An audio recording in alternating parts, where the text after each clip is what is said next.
kota Vladimir, hiduplah seorang pedagang yang bernama Ivan Dmitrik Aksionov. Dia memiliki dua toko dan sebuah rumah pribadi. Aksionov adalah seorang pria yang tampan dengan rambut kekuningan dan sedikit bergelombang. Sifatnya humoris dan sangat suka bernyanyi.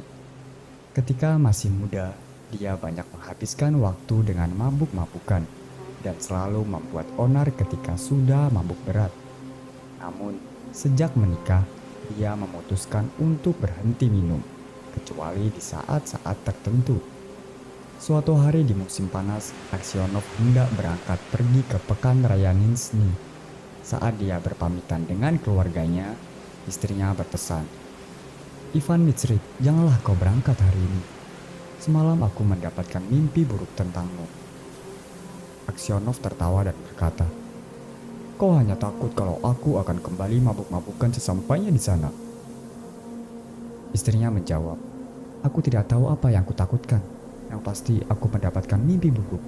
Aku bermimpi kau pulang dari sana dan ketika kau melepaskan topimu, seluruh rambutmu telah beruban." Aksionov kembali tertawa. "Itu pertanda keberuntungan," ujarnya. "Aku pasti bisa menjual semua barang daganganku dan pulang dengan membawakanmu cenderamata dari pekan raya." Maka berangkatlah Aksionov. Ketika dia telah menempuh setengah perjalanan, dia bertemu dengan seorang pedagang yang dikenalnya, dan mereka pun menginap di penginapan yang sama. Mereka minum teh bersama dan kemudian tidur di kamar yang bersebelahan. Aksionov tidak terbiasa tidur berlebihan, maka dia memutuskan untuk meneruskan perjalanan ketika suhu masih dingin.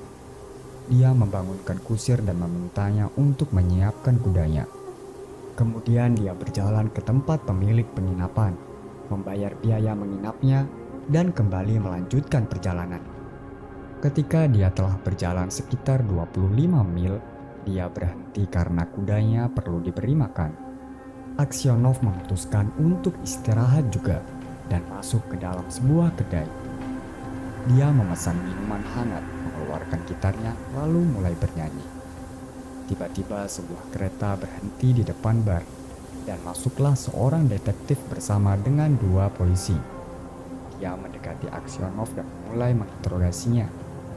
Dia bertanya tentang siapa dia dan dari mana asalnya. Aksionov menjawab semua pertanyaannya lalu berkata, "Mau minum teh denganku?" Namun detektif tersebut tetap lanjut menginterogasinya. "Di mana kau menginap semalam?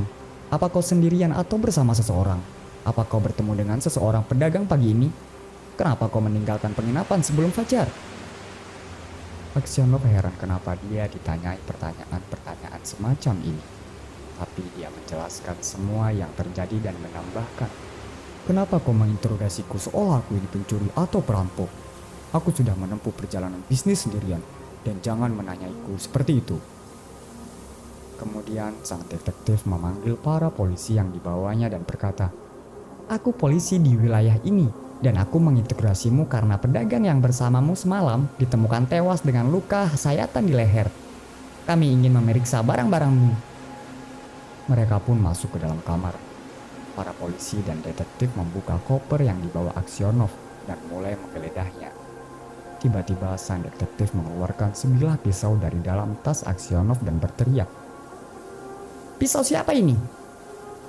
Aksionov terperanjat melihat ada sebilah pisau yang bersimbah darah dari dalam tasnya. Dia pun ketakutan. "Darah siapa yang ada di pisau ini?" Aksionov mencoba menjawabnya, namun dia tidak dapat mengeluarkan sepatah kata pun dan terngangap. Aku tidak tahu, bukan punyaku."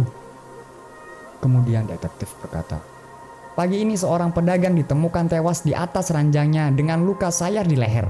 Kaulah satu-satunya orang yang mungkin dapat melakukannya. Kamar tersebut dikunci dari dalam dan tidak ada orang lain di sana. Pisau yang bersimbah darah ini ditemukan di dalam tasmu, dan kini wajah dan sikapmu mulai menunjukkan bahwa kaulah pelakunya. Katakan padaku bagaimana kau membunuhnya dan berapa banyak uang yang kau ambil." Aksionov bersumpah kalau dia bukanlah pelakunya. Dia mengatakan bahwa dia tidak lagi bersama dengan pedagang tersebut setelah minum teh bersama. Dia hanya punya 8.000 rubel. dan pisau itu bukan miliknya. Namun suaranya serak, wajahnya pucat, dan seluruh tubuhnya bergetar ketakutan seolah merasa bersalah. Detektif memerintah anak buahnya untuk mengikat Aksionov dan memasukkannya ke dalam kereta. Saat mereka mengikat kakinya dan melemparkannya ke dalam kereta, Aksionov meringkuk dan menangis. Seluruh uang dan barang dagangannya disita, dan dia dijebloskan ke dalam penjara yang berada di kota terdekat. Tim investigasi untuk mencari tahu tentang sosok seperti apa Aksionov mulai bergerak ke Vidlamir. Para pedagang dan warga di sana mengungkapkan bahwa saat masih muda, Aksionov suka mabuk-mabukan dan membuang waktunya. Tapi di samping itu dia orang yang baik. Hari pengadilan pun tiba. Aksionov divonis bersalah karena membunuh seorang pedagang dari Ryazan dan merampok uangnya sebanyak 20.000 rubel. Istrinya putus asa dan tidak tahu apa yang harus dipercayainya. Anak-anaknya masih sangat kecil. Salah satunya bahkan masih menyusui. Dia kemudian memutuskan untuk mengunjungi suaminya di penjara dengan membawa semua anaknya. Awalnya dia tidak diinginkan untuk menjenguk suaminya. Namun setelah dia terus-terusan memohon kepada penjaga penjara, akhirnya dia diizinkan. Ketika dia melihat suaminya mengenakan pakaian pesakitan, dirantai, dan dikurung bersama dengan para pencuri dan penjahat lainnya, dia jatuh pingsan dan baru sadar setelah agak lama. Kemudian dia merangkul semua anaknya dan duduk di dekat suaminya. Dia menceritakan segala sesuatu yang terjadi belakangan di rumah, lalu bertanya apa yang terjadi dengannya. Dia menceritakan segalanya dan istrinya pun bertanya, "Apa yang dapat kita lakukan sekarang?" "Kita harus mengirim petisi kepada kaisar dan meminta agar membebaskanku karena aku sama sekali tidak bersalah." Dia menceritakan pada suaminya bahwa dia telah mengirim petisi kepada kaisar. Namun, sampai saat ini belum diterima. Aksionov tidak dapat berkata apa-apa. Dia hanya tertunduk dan terlihat sangat kecewa. Kemudian istrinya berkata, "Kau masih ingat dengan mimpiku kalau rambutmu menjadi berubah? Ternyata mimpiku itu memang punya maksud. Seharusnya kau tidak memulai perjalananmu hari itu." Dengan menyapukan jemarinya di rambut suaminya, dia berkata, "Banyak sayang, katakan pada aku sebenarnya. Apakah kau yang membunuh orang itu?" "Jadi kau juga mencurigaiku?" teriak Aksionov. Dia lalu menutup wajah dengan tangannya dan mulai menangis. Kemudian seorang penjaga datang dan mengatakan bahwa istri dan anak-anaknya harus segera pergi. Dan Aksionov pun mengucapkan selamat tinggal pada keluarganya untuk yang terakhir kalinya.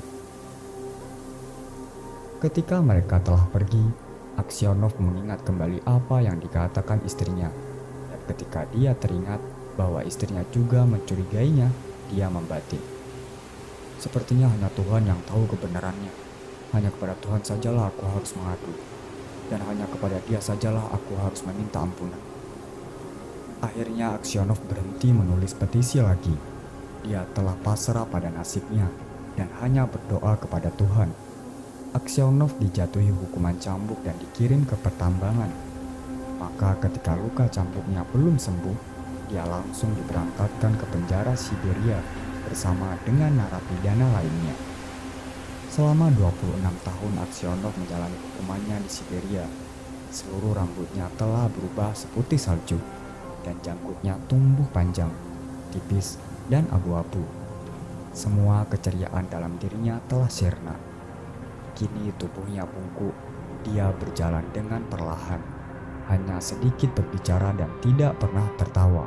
Namun dia sering berdoa. Di dalam penjara, Aksionov belajar cara membuat sepatu bot dan mendapatkan sedikit uang yang digunakannya untuk membeli buku kisah-kisah para orang suci. Dia membaca buku ini setiap kali ada cahaya yang cukup di dalam selnya. Setiap hari Minggu dia pergi ke gereja penjara dan menyanyikan lagu-lagu gereja karena suaranya masih bagus. Para sipir penjara menyukai sikap Aksionov yang lembut dan para narapidana lain juga menghormatinya. Mereka memanggilnya Mbah dan orang suci. Ketika mereka ingin memprotes otoritas penjara, mereka selalu meminta Aksionov untuk menjadi juru bicara.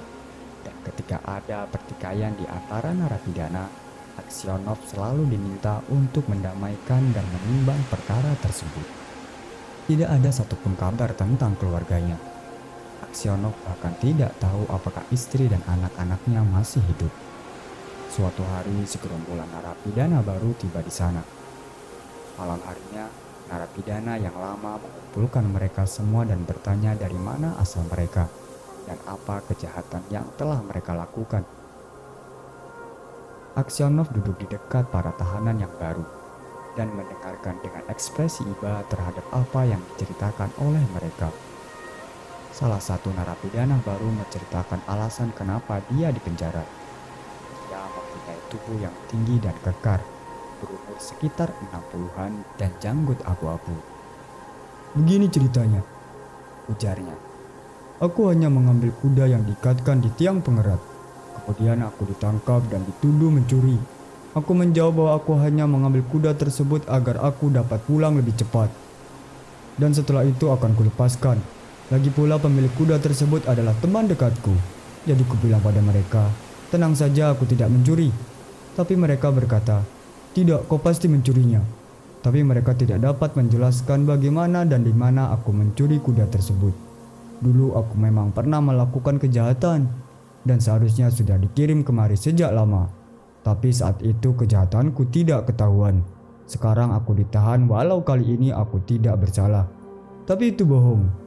Sebenarnya aku sudah pernah ke Siberia sebelumnya, namun hanya singgah sebentar saja." "Dari mana asalmu?" tanya seseorang. "Dari Vidlamir, keluargaku juga berasal dari sana. Namaku Makar atau bisa dipanggil Semyonich." Aksionov menegakkan kepalanya dan bertanya, "Semyonik, apakah kau tahu tentang keluarga pedagang Aksionov Vidlamir? Apakah mereka masih hidup?" "Tentu saja aku tahu. Keluarga Aksionov terkenal kaya raya. Tapi sayang sekali ayah mereka berada di Siberia, seorang pendosa sama seperti kita." "Dan kau, Mbah, bagaimana bisa kau sampai kemari?" Aksionov tidak suka menceritakan kemalangan yang dialaminya. Dia hanya menghela napas dan berkata, "Aku telah dipenjara di sini selama 26 tahun untuk menebus dosaku." "Dosa apa?" tanya Makar Semyonich. Tapi Aksionov hanya berkata, "Aku layak menerima hukuman ini." Dia tidak melanjutkan perkataannya, tapi teman-temannya menceritakan pada tahanan baru bagaimana Aksionov bisa sampai ke Siberia. Bagaimana seseorang telah membunuh seorang pedagang dan menyelipkan pisau yang digunakannya di antara barang-barang Aksionov dan akhirnya dituduh. Ketika Makar Semyonich mendengar kisah ini, dia segera berpaling melihat Aksionov dan menepuk lututnya sendiri. Dia berseru, "Ajaib, ini sangat ajaib. Ternyata kini kau sudah menjadi tua, Mbah." Tahanan yang lain bertanya padanya kenapa dia terlihat sangat terkejut dan di mana dia bertemu Aksionov sebelumnya. Tapi Makar Semyonich tidak menjawab. Dia hanya berkata, "Kebetulan sekali kita bertemu di sini, Bung." Perkataannya membuat Aksionov penasaran. Apakah pria ini tahu siapa yang membunuh pedagang yang membuatnya masuk penjara? Jadi dia bertanya, "Semyonich, apakah kau mungkin telah mendengar kisah ini sebelumnya atau kau dulu telah bertemu denganku?" "Aku hanya tahu kabar berita tersebut. Dunia ini penuh dengan rumor, tapi itu sudah lama sekali, jadi aku tidak terlalu ingat." "Apa kau tahu siapa yang membunuh pedagang tersebut?" Maka Semyonich tertawa dan menjawab, "Pasti kau orang yang memiliki tas yang di dalamnya ada pisau itu. Selama pisau itu ada di dalam tasmu, kau pasti langsung dituduh. Seperti kata pepatah, seorang pencuri hanya akan menjadi pencuri jika dia tertangkap. Bagaimana bisa ada orang yang dapat menaruh pisau di dalam tas yang saat itu kau jadikan bantal tidurmu? Seharusnya kau terbangun." Ketika Aksionov mendengar ini, dia menjadi yakin bahwa pria inilah yang membunuh pedagang tersebut. Dia pun berdiri dan pergi. Karena hal itu, Aksionov terjaga sepanjang malam. Ia merasa sangat sakit hati dan gambaran-gambaran masa lalu pun berkelebatan di dalam kepalanya. Bayangan istrinya saat dia hendak berangkat ke pasar muncul di benaknya. Dia dapat melihatnya dengan jelas, seolah istrinya hadir di sana. Wajah dan matanya memandang Aksionov. Dia mendengar istrinya berbicara dan tertawa. Kemudian dia melihat anak-anaknya yang saat itu masih kecil. Satunya mengenakan mantel dan satunya lagi sedang digendong ibunya. Kemudian dia mengingat dirinya yang dulu, muda dan ceria. Dia teringat ketika dia duduk memainkan gitarnya di kedai saat dia ditangkap, dan membayangkan betapa bebasnya dia dahulu. Dia juga melihat dalam benaknya tempat di mana dia dicambuk sang algojo. Orang-orang yang saat itu berdiri menyaksikannya, rantai, para narapidana, seluruh kehidupannya selama 26 tahun belakangan, dan dirinya di masa kini yang telah menua diri. Semua pikiran itu membuatnya sangat sedih dan siap untuk bunuh diri. Semua ini gara-gara penjahat itu, batin Aksionov. Amarahnya pada Semyonix sangat besar, sehingga dia ingin menuntut balas walaupun dia nanti harus dihukum karena melakukan itu. Dia terus-menerus berdoa sepanjang malam, namun hatinya tidak bisa tenteram. Esok harinya, dia tidak mendekati Makar atau bahkan memandangnya. 2 minggu dijalaninya seperti ini. Aksionov tidak dapat tidur pada malam hari. Dia merasa sangat sengsara dan tidak tahu harus berbuat apa. Suatu malam dia sedang berjalan di sekitar penjara dan melihat ada tanah yang keluar dari balik keranjang seorang tahanan. Dia berhenti untuk melihatnya. Tiba-tiba, Makar Semyonix merangkak dari dalam lubang galian dan melihat Aksionov dengan tatapan ketakutan. Aksionov mencoba tidak menghiraukannya. Tapi Makar meraih tangannya dan menceritakan bahwa dia telah menggali lubang di dinding, menaruh tanah hasil galian di bloknya yang tinggi, dan membuangnya setiap hari di jalan ketika para tahanan berjalan ke tempat kerja. Kalau kau berjanji untuk tidak memberitahu siapapun, maka aku akan membawamu keluar juga. Kalau kau berani mengadu, mereka akan mencambukku habis-habisan, tapi aku akan membunuhmu terlebih dahulu. Aksionov tidak dapat menahan amarahnya. Dia melepaskan cengkeraman tangan Semyonix dan berkata, "Aku tidak ingin kabur dari penjara, dan kau tidak perlu membunuhku karena kau telah membunuhku sejak lama. Dan asal tahu saja, aku mungkin akan mengadu atau tidak. Aku akan tetap mengikuti kehendak Tuhan." Keesokan harinya saat para tahanan dikirim ke tempat kerja mereka, seorang tentara melihat seorang tahanan telah membuang tanah dari dalam sepatu bootnya. Tapi mereka kurang tahu pasti siapa yang melakukannya. Maka semua sel penjara digeledah dan sebuah lubang galian pun ditemukan. Kepala sipir datang dan menginterogasi semua tahanan untuk mencari tahu siapa yang telah menggali lubang tersebut. Mereka semua berkata bahwa mereka tidak tahu apa-apa tentang itu. Para tahanan yang tahu tidak ingin mengkhianati Makar Semyonix, karena mereka sadar jika mereka mengaku, maka Semyonix akan dicambuk setengah mati. Akhirnya kepala sipir berpaling pada Aksionov yang dikenalnya sebagai orang yang jujur dan berkata, "Kau orang yang jujur, maka kini di hadapan Tuhan, beritahu kepadaku sejujurnya siapa yang menggali lubang tersebut." Makar Semyonix tetap berdiri seolah tidak peduli. Namun dia lebih banyak melirik sang kepala sipir daripada Aksionov. Tangan dan bibir Aksionov gemetaran.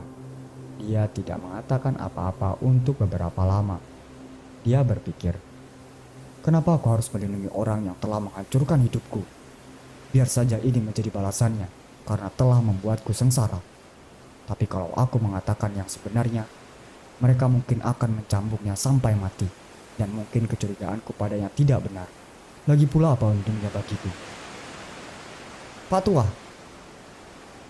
ulang kepala sipir, Katakan padaku siapa sebenarnya, siapa yang menggali lubang tersebut? Aksionov menatap Makar Semyonix sepintas dan berkata, "Maaf, saya tidak bisa memberitahu Anda.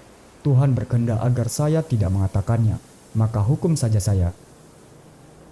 Tidak peduli bagaimana kepala sipir meminta Aksionov untuk berbicara, ia tetap tidak mengatakan, sehingga perkara tersebut tidak dilanjutkan. Malam harinya saat Aksionov sedang berbaring di ranjangnya dan melamun, seseorang datang dengan diam-diam dan duduk di ranjangnya. Dia melihat dalam kegelapan dan melihat Makar. "Apalagi yang kau mau dariku?" tanya Aksionov. "Kenapa kau datang kemari?" Makar Semyonix hanya diam. Maka Aksionov bangkit dari ranjangnya dan berkata, "Apa maumu? Pergilah, atau kupanggil penjaga." Makar Semyonix membungkuk dekat Aksionov dan berbisik, "Ivan Mitrik, maafkanlah aku." "Untuk apa?" tanya Aksionov. "Akulah yang membunuh pedagang tersebut dan menyembunyikan pisau itu di dalam tasmu. Malam itu aku bermaksud membunuhmu juga, tapi aku mendengar suara dari luar, jadi aku segera menyembunyikan pisau di tasmu dan keluar melalui jendela." Aksionov hanya bisa diam dan tidak tahu harus berkata apa. Makar Semyonix kemudian berlutut di lantai. "Ivan Mitrik," ujarnya, "maafkanlah aku. Demi kasih Tuhan, maafkanlah aku. Aku akan mengaku bahwa akulah yang membunuh, maka kau akan dibebaskan dan dapat pulang ke rumah." "Mudah saja kau berbicara begitu," sanggah Aksionov. "Aku telah menderita selama 26 tahun karena kau. Sekarang kemana aku harus pergi? Istriku telah meninggal, dan anak-anakku telah melupakanku. Aku tidak punya tempat untuk kembali." Makar Semyonix masih berlutut, dan kini dia memukul-mukul kepalanya di lantai. "Ivan Mitrik, maafkanlah aku," teriaknya. "Ketika mereka mencambukku, rasanya tidak sesakit saat aku melihatmu sekarang. Namun begitu kau masih juga mengasihaniku dan tidak mengadukanku. Demi Tuhan, maafkanlah aku yang hina ini." Dan dia pun mulai menangis. Ketika Aksionov mendengar isakan tangisnya, dia juga ikut menangis. "Tuhan akan mengampunimu," ujarnya sambil menangis. "Mungkin saja aku 100 kali lebih buruk daripada kau." Setelah mengatakan ini, hatinya menjadi tentram dan kerinduannya untuk pulang ke rumah sirna. Dia tidak punya lagi keinginan untuk meninggalkan penjara, tapi dia berharap agar saat-saat terakhirnya segera tiba. Walaupun Aksionov mengatakan bahwa Semyonix tidak perlu mengakui kejahatannya, namun dia tetap melakukannya juga. Tapi ketika surat pembebasan Aksionov resmi dikeluarkan, Aksionov telah meninggal. Diterjemahkan oleh Ahmad Septian.